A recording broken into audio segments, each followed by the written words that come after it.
Hi, my name is Kathryn Zeigler, and I live in Kentucky.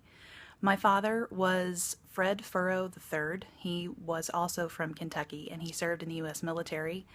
He served his tour in Vietnam from 1968 to 69 and passed away last year due to complications from Agent Orange syndrome. We have learned recently that I have many of the same symptoms, and I'm going through just some unbelievable things health-wise, especially with my thyroid, with symptoms and signs of diabetes type 2.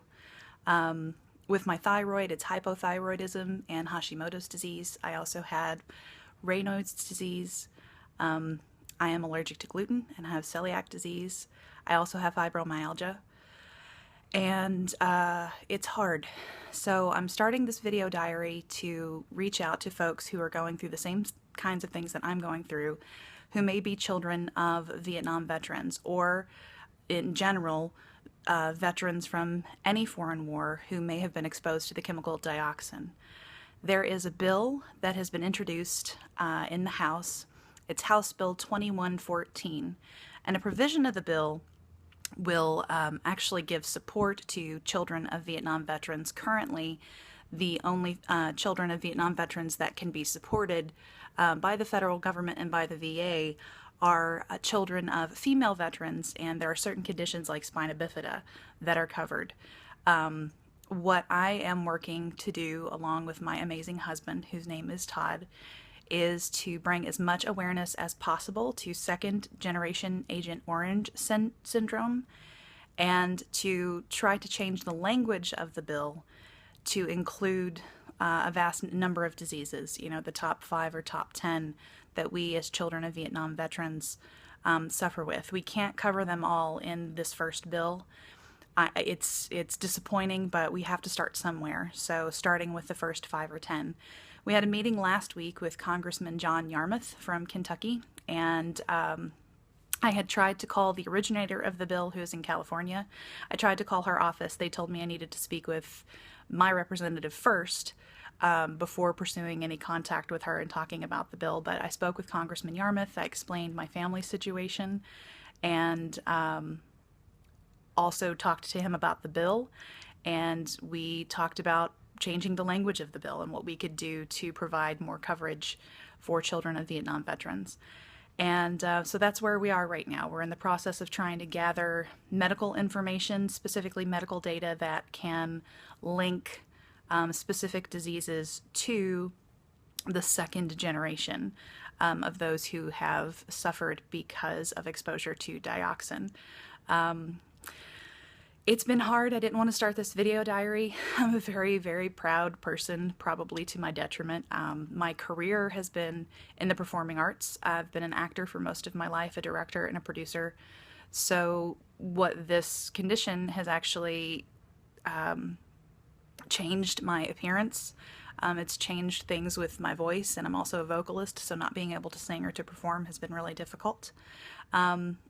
Currently now working as a talent agent, and I'm loving the work. I love helping actors and people find sustainable opportunities in the entertainment industry, but there have been a lot of changes that my family has had to undergo.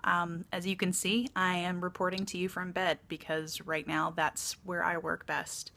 I can have pain episodes that last for a few minutes up to several days, and so we are in day 2 of this latest pain episode. I'm propped up with pillows because it feels like my spine is on fire. We've had a lot of rainy, unpredictable weather here in the Ohio Valley, and weather seems to set off a lot of my symptoms. So I've been dealing with that as well. One of the reasons why I've started my video diary is because I would like to start collecting stories of folks who are like myself, who have chosen to continue as best we can to live a good quality of life and a healthy, productive life. And if you have a story that you wouldn't mind sharing, it doesn't have to be on video, and you don't even have to use your name. But I have a campaign called Faces of Heroes. It stands for Fighting Against Chemically Engineered Syndromes. And if you are the child of a Vietnam veteran and you're experiencing the same kind of symptoms, issues with going to the doctor, one of the biggest things that I have faced is when I initially started going to the doctors with all of these symptoms, they said, well, you're near 40 and you've had 3 kids. Actually, this is before my third child was born. So they've said, you had 2 children and you're a woman of a certain age, so it's probably just your hormones, and you need to stop going to McDonald's and all of these really insulting things. And then I finally found a doctor who asked me if I was the child of a Vietnam veteran and got some information to support the idea that a lot of this is because of second generation effects of exposure to dioxin. So if you have a story, I would love to hear it, because I want to share your story, because you are a hero. And the Vietnam War may have ended on the calendar, but for us, we're still fighting it. So if you want to share these stories, you can reach me at thefaceofahero@gmail.com. You'll see the email below, thefaceofahero@gmail.com, and I'd love to hear your stories, because we'd like to compile these stories and share them as educational pieces as we start to educate ourselves and the government on the effects of second generation Agent Orange syndrome. Thank you so much. I really appreciate what you're doing in your life. It's a hard fight. It's a hard struggle. You're not crazy. You're definitely not crazy. Don't let anybody tell you that. You're not alone. These symptoms are real. There's pain involved, and you deserve to take care of yourself, and you also deserve some answers. So that's what we're fighting for. Thank you so much again for tuning in. I hope I will have a video for you tomorrow. It's my goal to do a video every single day during this journey. And have a great day. And again, thank you for your service. Again, send me an email, thefaceofahero@gmail.com. Thanks.